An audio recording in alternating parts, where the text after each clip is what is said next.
of the prana, nadis, and bindu. Bindu, in the context of Vajrayana philosophy, is the essence of the physical body, full of subtle and pure energies. Bindu are the body's literal drops of vital essence, which are visualized in practices. Bindu is also considered consciousness in Tibetan Buddhism.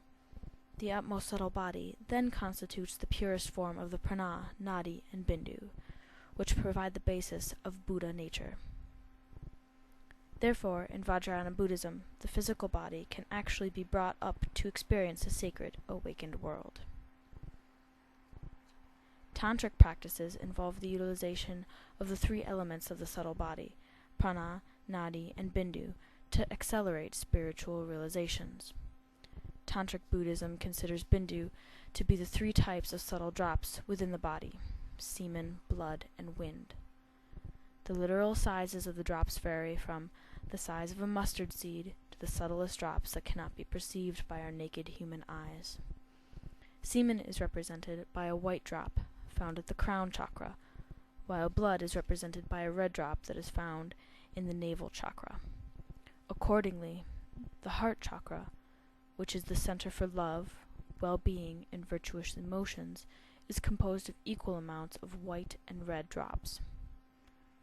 Similar to the Hindu practices of Tantra, Buddhist tantric practices as well as Vajrayana and Taoist practices emphasize the practice of attaining the non-leaking of light drops, that is, semen in men and menstruation in women. In order to attain this state, a practitioner must lower desires, upon which an inner peace can be sustained. Skillful transformation of chi, or life energy, is the means by which a practitioner can achieve such a state.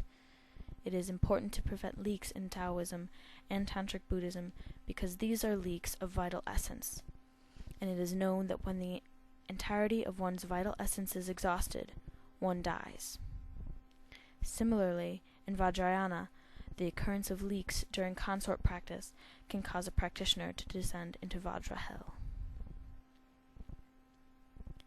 With the proliferation of studies and information through travel and developments of global communication systems, the practices and philosophies of Eastern cultures have propagated to the West. The dramatic expansion of teachings has evolved particular Eastern practices and concepts which have thus become integrated aspects of Western culture.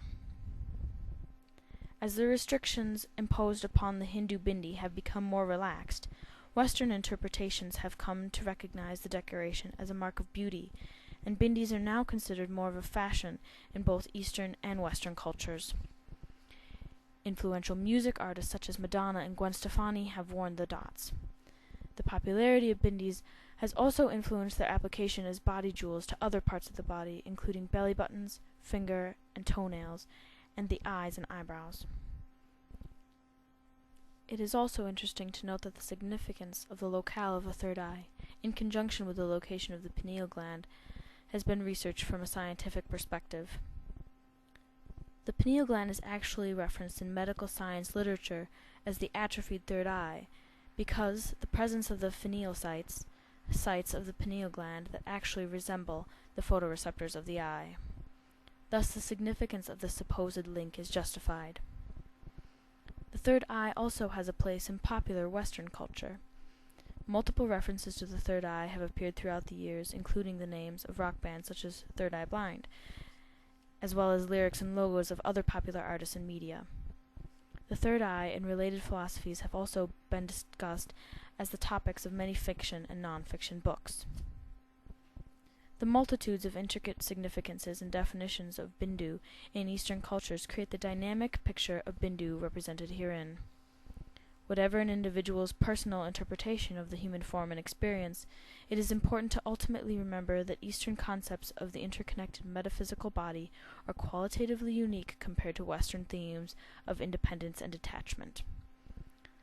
These distinctions are of particular concern to teachers who speak on the limitations of ignorance, and to practitioners who exercise their mental faculties and concentration through demanding meditative practices.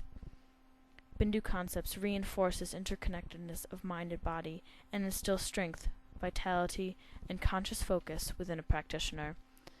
the subtle aspect of Eastern conceptualization of the metaphysical body proves essential in the attainment of awakening into higher spiritual realms.